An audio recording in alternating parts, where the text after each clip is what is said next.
Good morning, ladies and gentlemen, boys and girls. Welcome to Chill Town Hoops. I'm your host, Jermaine. The youngsters call me OG. My friends call me J-Dub. Let's get to it. So, we all know that the Lakers season has been a complete disappointment, and it's been one of the most unfulfilled rosters that we've seen in a long time. So, to not repeat this, what's the plan moving forward? What is the plan moving forward? Well, I can tell you right now, there is no quick fix here. There isn't, they'll just change the coach and this thing will get fixed. Let's just trade Anthony Davis and this thing gets fixed. Let's just trade Russell Westbrook. And no, there are a multitude of questions that we have here to fix this. There's a multitude of questions that we have here to possibly get this thing fixed. So there's one option, which is, and I've heard this countless times, trading LeBron. Well, if you trade LeBron James, we're blowing this whole thing up. Because there's no reason to continue on when you trading him. We got to start all over. We're going to blow this whole thing up. And with trading James at 37 years old, even though he's still one of the five best players, one of the 5 to 7 best players in the game, what could you possibly get for him? He's got 2 more years left on his deal. How long is he going to be able to play at this level? And what are teams expecting from him when he goes there? And add that to the fact that this is not a guy who's still LeBron James from 5 years ago. You know, the guy who gets on your roster and then immediately when he gets on your roster, you're a title contender. Well, he's not that guy that's going to get you to the finals anymore. No, he's not. He's still a bad you-know-what. Absolutely he is. But he's not the guy that's going to throw the team on his back and take you to the NBA finals. He's not that guy anymore. So, I think teams know that, and because they know that, they're not willing to give away young pieces for the future. So, for example, Cleveland.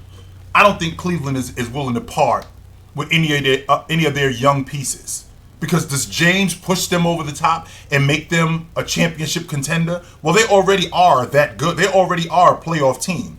Does getting James on the crew, does James take them to the finals? Like I just said, he's not that guy to do that anymore.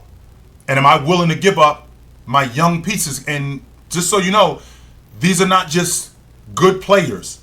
If the Lakers call up Cleveland, they're going to want Markin, they're going to want Okoro, they're going to want Garland, they're going to want Mobley, they're going to want something like that.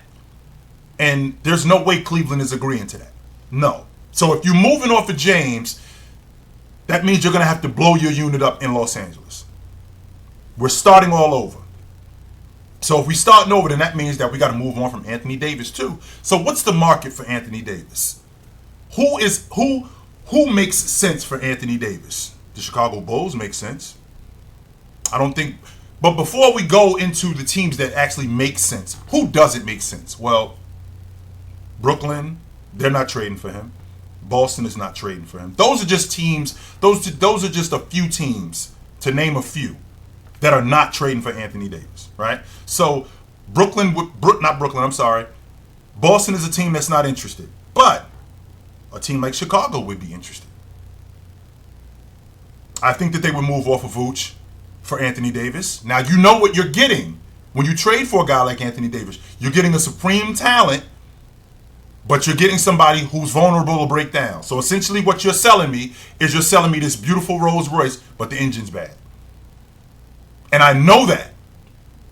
And I know that at some point this car's going to break down. I know that. So how long am I going to be able to have it for? Atlanta would be interested. Would they come off of Capella? Would they come off of Collins for Anthony Davis? I don't think that that's unrealistic. So that's an option for the Lakers in terms of trades. And then you think about Russ. And there are reports that the Charlotte Hornets may be interested in trading for Russ. Well, that makes sense simply because Russ is a Jordan brand guy. But what is Jordan willing to give up for Russell Westbrook? Well, I'll tell you what he's not giving up. So if we're having a conversation about this, do not ask for LaMelo Ball and do not ask for Miles Bridges. They are unavailable. So who does that leave? Well, that leaves Scary Terry, Terry Rozier, and that leaves Gordon Hayward. Well, Gordon Hayward, in the last 2 years, he's only played 93 games. That's an average of 47 games, almost 47 games a season. That's barely half the season that you're getting him at $31 million. He's still 17, 18 a game, but I'm only going to get him for half the season. Then there's Rozier, who can also, he just signed an extension, and in the process of him signing an extension, he's still a young guy. Now, it's easier to move those two contracts if in the future, if you're looking to do something else, as opposed to just moving Russell Westbrook. It's less difficult to do that. So that does make sense. That would make sense for Charlotte. But understand that this is not an easy fix. This is not something that will just change the coach. Because I think Vogel is the scapegoat. Absolutely he is. Vogel is a defensive guy, and for that team to be as bad as they were defensively, that speaks volumes about him. But he did coach that team to a championship. Yes, he did. Absolutely he did. So that cannot be discounted. Now, when I think about this team moving forward, I think, like I said, Howard, I think, is gone. I think Melo will be out. Monk is an absolute bright spot on that team. But there is no quick fix here. It just isn't. This is something that Rob Pelinka is going to earn his money this summer. No doubt about that. He's going to earn his money as a general manager. Definitely. Moving forward. Now,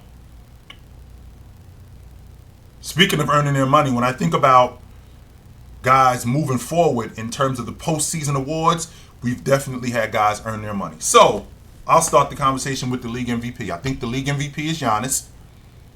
I think that what he's done with this Milwaukee team, with Middleton being in COVID protocol, with Holiday being in and out of the lineup, with not having Brook Lopez for virtually the entire season. You just got him back less than a month ago. And for him to keep them right in the race at the top of the Eastern Conference. And now to get them back, they're now the second seed. I have no problem with Joker winning the league MVP. I got no problem with that at all. Essentially what you're saying, though, when you're giving Joker the league MVP is you telling us that we're taking winning off the table. I'm not buying the Denver Nuggets only got the Denver Nuggets only have 2 less wins than the Milwaukee Bucks. Well, with that being said, we still in second place in our conference. You almost 17 games out of first place. We only 2 games out of first. So the notion that you are close to records-wise, that doesn't match. Now, I can appreciate Joker's numbers where Joker is basically leading in everything. He's leading in plus minus. He's leading in offensive win shares and defensive win. He's leading in all those categories. That actually works if he was blowing everybody out of the water, but he's not. And the reason why he's not is because Giannis is right behind him in every one of those categories. And that matters. Absolutely that matters. That I'm right behind this guy. Now remember, I believe in this since the league MVP, I think in the last 50 years, we have 4 guys that have been on a team that has finished. We've had 3 guys that have won the league MVP that have been on a team that has finished under third. We've only had 3 guys. Jabbar did it twice. Jabbar did it twice. Moses Malone did it in the 81-82 season.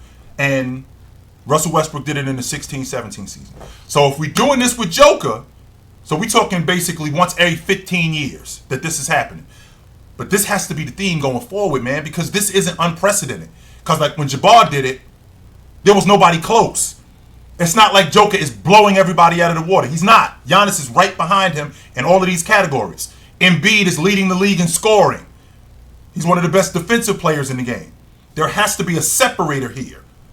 But again, what we're doing is you're taking winning off the table when you're going strictly off numbers. And Like I said, that has to be the theme going forward, because what I'm not trying to hear is, I'm not trying to hear next season when I see the Clippers in first place and Kawhi Leonard goes 27-7-6 and he wins the league MVP going away. Meanwhile, Luka is 29-11-9 and he leads the league in PER and offensive win shares and offensive plus minus, and he doesn't sniff the league MVP. I'm not trying to hear that. I'm letting you know that right now. I'm not trying to hear that. So I think Giannis is the league MVP. I also think he's the defensive player of the year too.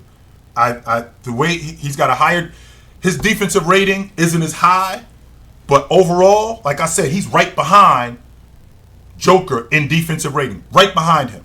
And you want to talk about in big spots, coming up in big spots, absolutely he's done that. I think Mikal Bridges is right there. When I watch Mikal Bridges, he reminds me so much of a young Eddie Jones. That's who I look at when I see him. And you want to talk about a lockdown defender on the perimeter? Absolutely. No question about that. I think it's between him and Giannis, Mikal Bridges and Giannis.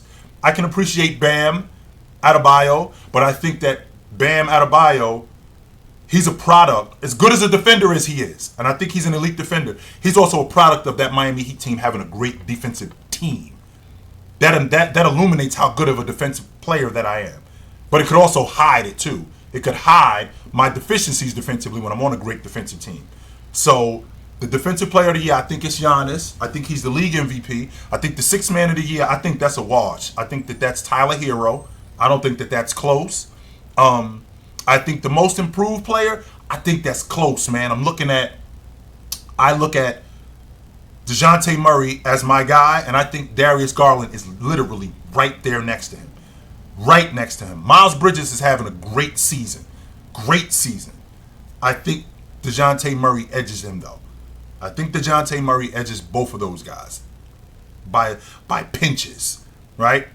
I think the Rook of the year is Evan Mobley, and I've said that from the beginning of the season, from wire to wire. I think he's one of the better defenders in the game. I think he's going to be on an all-league defensive team. I think that he's the first guy since Duncan in the 97-98 season as a Rook to make the all-league defensive team, and I think he's a franchise player too. I think he's a franchise player, and that's a big deal with a guy like that. I think he's the Rook of the year. I think the coach of the year is between Spo and the guy from Memphis. Anybody in here who says to me that you had Memphis at the top of the Western Conference before the season started, you're lying. And yeah, I said it. Are you calling me a liar? Yes, I am. You did not have Memphis at the top of the Western Conference before the season started. No, you didn't. No, you did not. There's no way that you had that. Absolutely not. So those are my postseason predictions. And those are the guys that I think are going to be it. But we're gonna see. We're gonna see what it is. So this is a great time of year, man. And I enjoy this time of year, and I enjoy getting with you guys. So until then, take it light, but take it.